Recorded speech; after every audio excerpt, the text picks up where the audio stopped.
mais a humanidade sonda os mistérios da vida, mais urgente se torna a busca por suas origens. Será que a vida se evolui de uma criatura de uma célula só?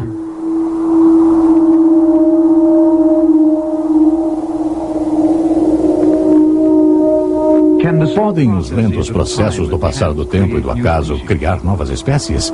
Ou os fatos da ciência se encaixam melhor com a ideia que um supremo criador fez os animais de vários tipos básicos e os projetou para que se reproduzissem de acordo com suas variedades, mas com um potencial genético embutido, permitindo uma vasta variedade por meio de um processo seletivo da procriação de cada espécie? Será que a história dos seres viventes deve ser representada por uma só árvore evolucionária que indique um único ancestral para todas as vidas? Ou por toda uma floresta de árvores, representando cada tipo original diferente e cada um com grande potencial de variação?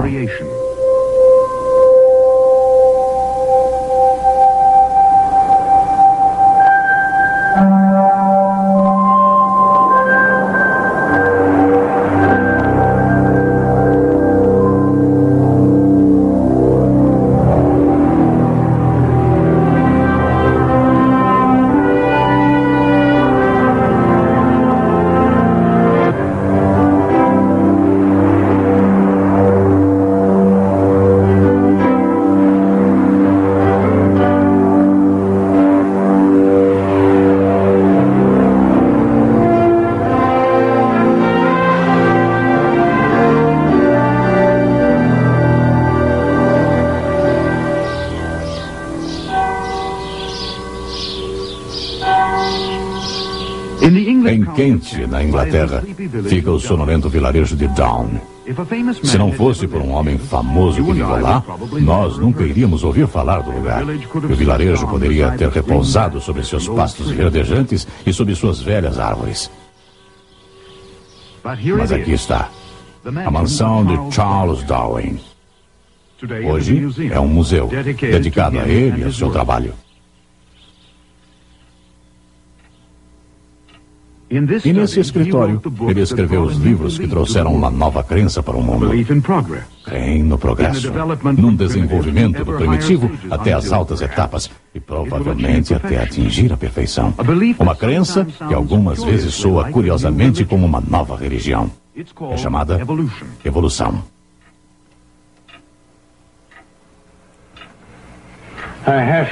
Eu tenho aqui a primeira cópia editada do livro A Origem das Espécies de Charles Darwin, publicada em 1859. O livro causou um alvoroço enorme em todas as partes da Terra quando foi lançado. Mas, ora, quem foi Charles Darwin? Charles Darwin foi um senhor inglês. Ele cresceu, estudou medicina por aproximadamente 2 anos em Edinburgh e então foi para Cambridge, onde estudou teologia e lá se formou como mestrado. Ora, o que diz o seu livro e por que diz isso? Por que causou tamanho alvoroço?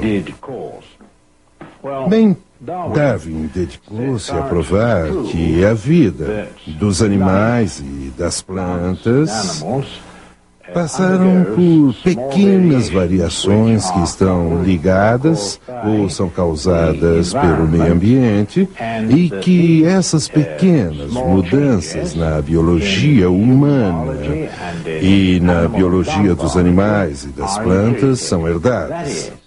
Isso, para ser mais claro, é o seguinte: se uma girafa esticar o pescoço e esticar o pescoço e esticar o pescoço para alcançar mais folhas no topo da árvore, então, no decorrer das gerações, se todas as gerações esticarem seus pescoços para alcançarem o topo das árvores, então o pescoço da girafa irá se alongar cada vez mais até chegar ao que conhecemos por girafa. Se me permitem, eu vou usar um paralelo mais próximo. Se um ferreiro usa seus musculosos bíceps para martelar o ferro quente na bigorna, com o decorrer do tempo ele terá bíceps maiores. Bom, Darwin achou que essas mudanças eram herdadas. Portanto, onde houver vida, haverá a vida se encaixando ao meio ambiente, e esse processo de se encaixar ao meio ambiente fará com que a vida se desenvolva de maneira crescente até o homem. Ora, quando Darwin era jovem, ele não foi ordenado como ministro. Foi-lhe ofertado o emprego de naturalista nesse navio. Aqui temos um modelo do pequeno detetive, em que ele viajou ao redor do mundo em 5 anos, fazendo seu trabalho de naturalista. E lá encontrou muitas evidências que ele achou que poderiam ser a base de sua teoria. Em dezembro de 1831, o detetive zarpou do porto de Plymouth. Após uma viagem ao redor do Brasil e outras partes da América do Sul, o navio chegou às Ilhas Galápagos. Durante essa viagem, Darwin estudou a geologia dessa paisagem. Tudo foi cuidadosamente registrado a cada dia nesse diário dele. Em Galápagos, ele fez uma descoberta interessante. Ele encontrou alguns pássaros diferentes que, sem dúvida, faziam parte originalmente de uma única espécie. Porém, nas ilhas diferentes, eles aparentemente se haviam desenvolvido em espécies diferentes. Essas pequenas modificações num mesmo tipo deram a ele pensamentos novos e empolgantes. Se era possível para uma espécie de pássaros desenvolver características diferentes, então por que esse desenvolvimento não poderia seguir mais adiante? Ora, ele aplicava essa ideia não só a uma espécie, um tipo, tal como representada por esses pássaros, mas ele achava que você poderia mergulhar adentro no que os franceses euforicamente chamam de transformismo. É onde uma espécie poderia se transformar em uma outra mais elevada. Para que você pudesse, nessa base, passar de ameba ao homem, a base de que pequenas variações herdadas e repassadas pudessem levar a uma evolução gradativa com os anos, muitos anos, das formas mais simples de vida até a mais elevada que nós, humanos, proclamamos ser a nossa. Ora, se você ouvir programas a esse respeito e ler livros sobre esse assunto, você vai descobrir que as pessoas acreditam, baseados na ideia de Darwin, hoje representada pelo neodarwinismo, que não importa onde existir energia e matéria, essa energia e matéria formará a vida, e essa vida, uma vez formada, automaticamente evoluirá às formas mais elevadas de vida consciente. E isso deverá acontecer de acordo com a teoria básica de Darwin. Quando Darwin foi sepultado em 1882 em Westminster Abbey, sua ideia da evolução já havia se espalhado por todo o mundo. Em outra parte da Europa, em Brno, o que hoje é a antiga Tchecoslováquia, nós encontramos um outro membro do clero interessado em biologia. Monge desde 1856 no mosteiro de Santo Agostinho, ele conduzia experiências estranhas. Seu nome é Gregor Mendel. Gregor Mendel, o mesmo monge, foi o primeiro homem a pôr a ciência da hereditariedade em sólidas bases matemáticas. Como é sabido, ele trabalhou com ervilhas de cheiro, as nanicas e as de várias cores. Ele mostrou que as distribuições das sementes nas vagens e suas predisposições correspondiam a equações matemáticas perfeitamente definidas. Se seu trabalho não tivesse sido esquecido por praticamente 50 anos até a virada do século, foi publicado, é claro, num jornal científico obscuro e ninguém deu a mínima. Mas se seu trabalho matemático da hereditariedade tivesse sido levado ao conhecimento público, teria evitado o enorme volume de especulações que ocorreram mais tarde sobre a origem das espécies.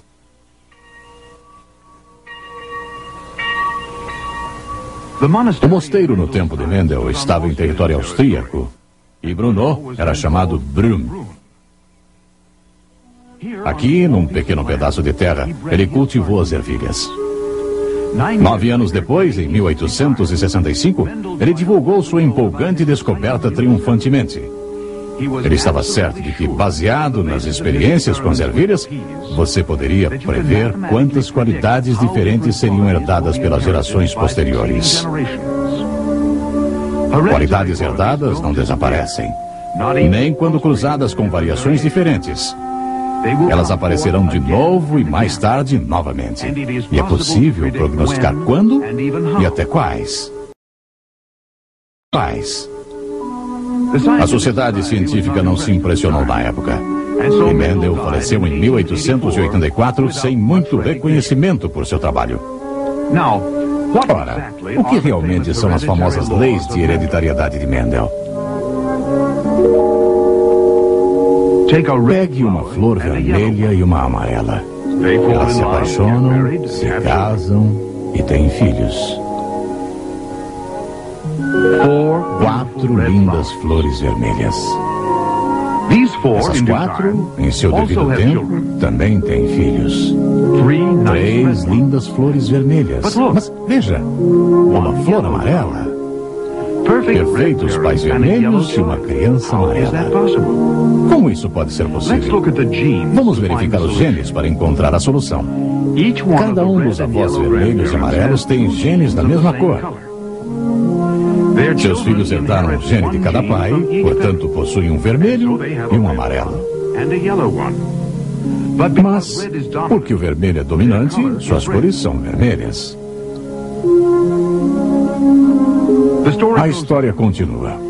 Esses também têm seus filhos. E novamente um gene de cada pai é herdado. Então temos casais completamente vermelhos, casais misturados, e pares de genes completamente amarelos, e uma flor de amarelo puro. Contemplando as flores, vemos uma beleza verdadeira. Cores incríveis e formatos encaixados num arranjo tão maravilhoso que é impossível alguém negar a admiração profunda pelo poder criativo e inteligente daquele que no terceiro dia ordenou a existência.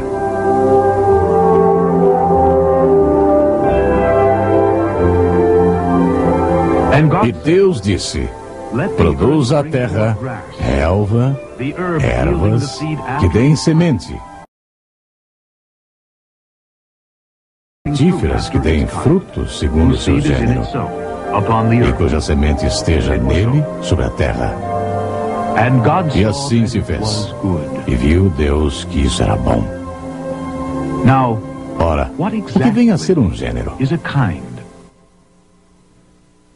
Na vida, encontramos vários gêneros de espécies. Portanto, vamos mudar a questão para o que uma espécie vem a ser, que pode ser bem complicado. Os especialistas chamam de espécie um grupo ou pool de genes interreprodutores. O que querem dizer com isso é que cada gênero ou espécie tem uma cópia de projeto para seu tipo básico.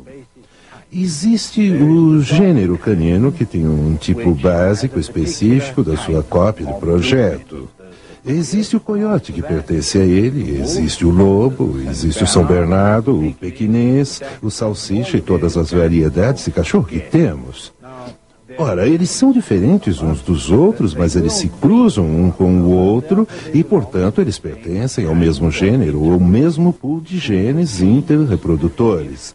Se as diferenças físicas não forem grandes demais, você pode pegar um São Bernardo e cruzá-lo com um pequinês. Ora, o gênero felídeo é semelhante.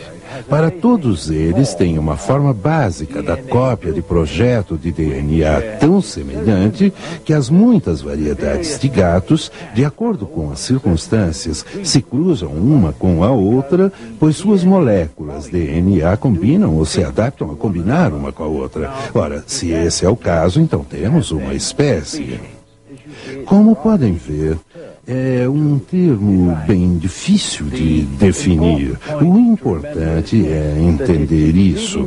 É excessivamente dificultoso conseguir que um gênero se reproduza com um outro. Você não pode cruzar um gato com um cachorro, pois as moléculas DNA não têm a combinação básica, uma com a outra, para capacitar a reprodução. Porém, algumas vezes algo acontece nas moléculas DNA e nos cromossomos. Acontece uma alteração, uma que chamamos de mutação. Em 1886, um holandês chamado Hugo de Vries descobriu algo empolgante ao colecionar flores do campo. Ele já conhecia as azoenoteras comuns, mas aqui ele encontrou tipos desconhecidos da mesma família. Levou-as para casa e as reproduziu. Ele conseguiu tipos totalmente diferentes. Então publicou seus resultados em 1901 e 1903 com o título de A Teoria das Mutações. Durante esses mesmos anos, os resultados do trabalho de Mendel alcançou a atenção do público, mas pareceu tornar a teoria de Darwin da evolução gradual impossível. As mutações, de repente, se tornaram a nova magia que poderia superar o neo-darwinismo com suas sólidas barreiras entre as espécies diferentes.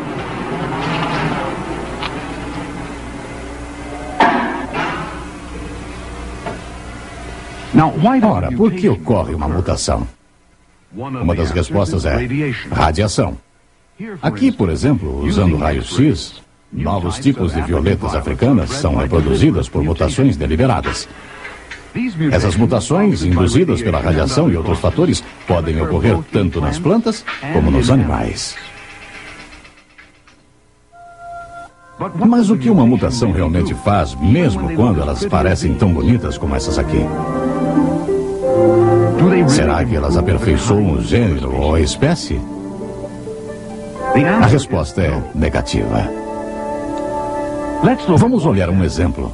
O mosquitinho da fruta. O biólogo genético holandês Dr. Willem Wolveneu explica. Ora, o que significam essas mutações?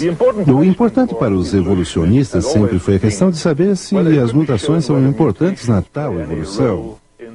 Porque os dois únicos mecanismos que são supostamente conhecidos para as tais evoluções são, em primeiro lugar, as mutações e, em segundo, a seleção natural, um processo da natureza na qual essas mutações são selecionadas. E as mutações favorecidas são acumuladas para que tenhamos gradativamente todos os tipos de animais. Ora, disso tudo que é verdade de acordo com os sólidos fatos da genética. Bem, o primeiro fato é que podemos realizar essas mutações bonitas no laboratório, porque nós as protegemos, somos bonzinhos para com elas e cuidamos delas. Mas esses pobres animais facilmente morreriam na natureza, pois todas essas mutações as danificaram. As mutações são danosas, perigosas por suas inconstâncias e frequentemente elas são simplesmente letais. Portanto, as mutações causam danos. Elas são muito interessantes para nós, porque por meio dessas mutações podemos estudar muitas das leis da genética nos animais, mas elas são fora do normal e causam danos aos animais.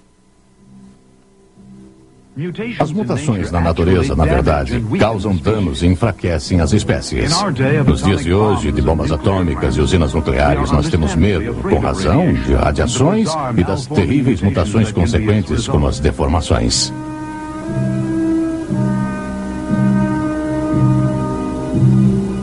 Mas será que a seleção natural pode favorecer pequenas mutações positivas e ajudá-las a se desenvolverem em novas espécies mais fortes? Ora, o que a seleção natural realmente faz? Vamos tomar alguns exemplos. Vamos dizer que você pegue um organismo que passou por um certo número de mutações e 95% dessas mutações foram negativas, isso é, são um incômodo para o organismo. Certamente a seleção natural vai eliminar, com o passar do tempo, aqueles organismos que são menos adequados a seus habitats. Se um homem contrai diabetes por perder algumas informações nos seus genes, até por mutação, então ele será menos capaz de competir com outras pessoas que são mais saudáveis, e o mesmo se aplica a todos no reino animal. Portanto, a mutação evita mesmo a deterioração dos espécimes, das espécies de um gênero.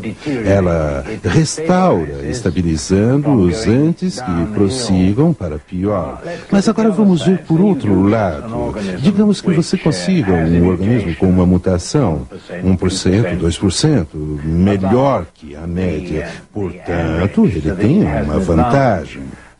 Ora, se um organismo tiver um tipo de vantagem, digamos que ele comece a desenvolver um olho, por exemplo. Uma minhoca começa a desenvolver um olho. Isso é, uma minhoca não tem olhos. É claro, ela só tem um ponto preto. Mas se essa minhoca começa a desenvolver, digamos, uma retina e tudo isso, então esse organismo com órgãos incompletos que se resultaram de uma mutação positiva serão incômodos até atingirem sua perfeição. Portanto, o que a seleção natural e a mutação farão juntas é evitar um desvio da espécie morro abaixo, degenerando-se.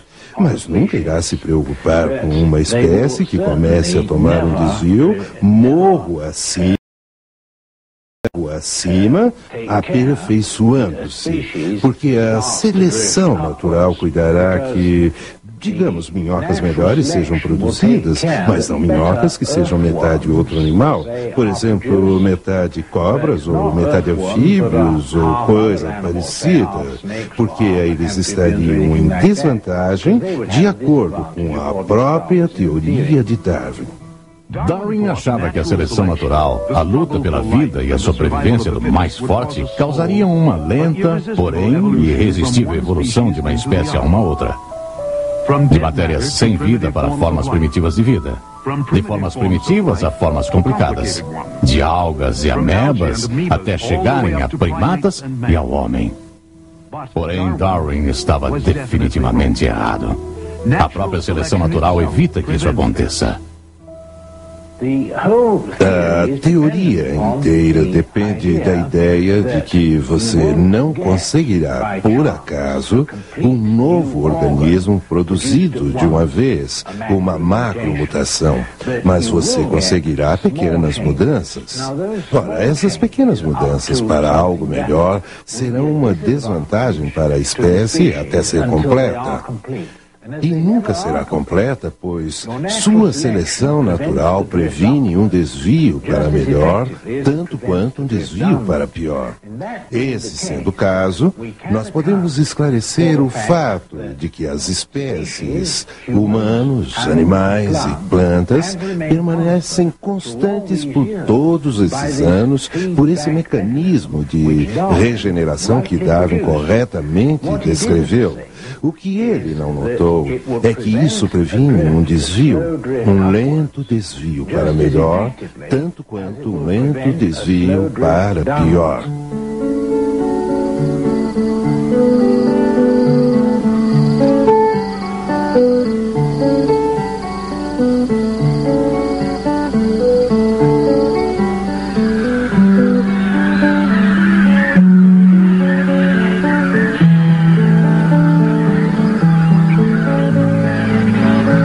E Deus disse: produza a terra seres viventes conforme a sua espécie, animais domésticos, répteis e animais selvagens segundo a sua espécie. E assim se fez. E Deus fez os animais selvagens segundo a sua espécie, e os animais domésticos conforme a sua espécie, e todos os répteis da terra conforme a sua espécie. Ora, quando a Bíblia diz que Deus fez os animais e o homem e as plantas segundo a sua espécie, para se reproduzirem segundo a sua espécie, esbarramos contra uma verdade científica absolutamente básica, que é tão verdade hoje como era quando Moisés a colocou por escrito. Então Deus fez mesmo as redes de reprodução de genes constantes. Você pode variar dentro dela, mas não por fora dela, como uma certa composição musical de Mozart. Por mutações de pontos, por mudanças de pontos, não pode ser transformada numa fuga de Bach, ou não pode ser mudada em uma sonata de Mozart. Ela permanece constante. E é isso mesmo que a Bíblia diz sobre as espécies e gêneros que Deus fez. As leis que já descobrimos as estabilizam dentro de suas próprias fronteiras com perfeita rigidez. Então vemos que as leis e descobertas da genética fornecem forte apoio à criação. É também importante notar que os fósseis concordam com esses achados. O fato é que Darwin até disse que as evidências dos fósseis talvez fossem a mais séria objeção à teoria da evolução.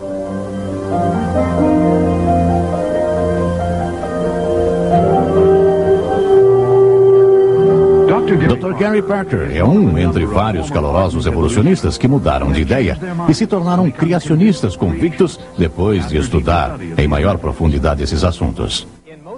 Na cabeça de muita gente, os fósseis e a evolução andam de mãos dadas, quando na realidade os fósseis são um embaraço e perturbam a teoria evolucionista, oferecendo forte apoio ao conceito da criação. Se a evolução fosse verdade, acharíamos literalmente milhões de fósseis que mostrariam como um gênero de vida lenta e gradual se tornou em outro gênero de vida.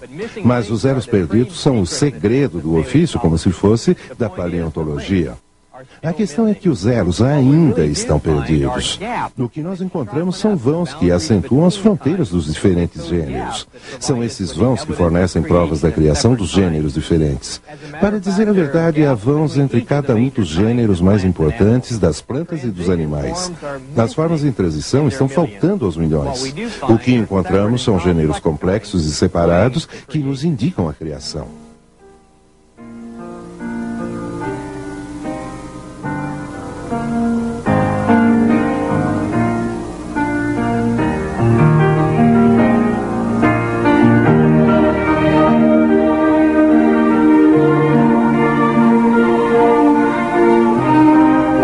Darwin, no final de sua vida, ainda estava cheio de dúvidas e frustrado por suas próprias teorias, ainda curioso com as grandes questões da vida.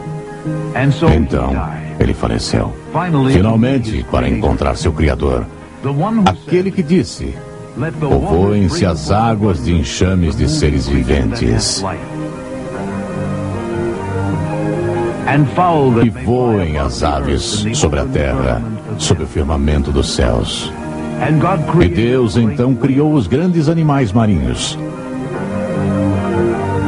e todos os seres viventes que rastejam, os quais povoavam as águas segundo a sua espécie,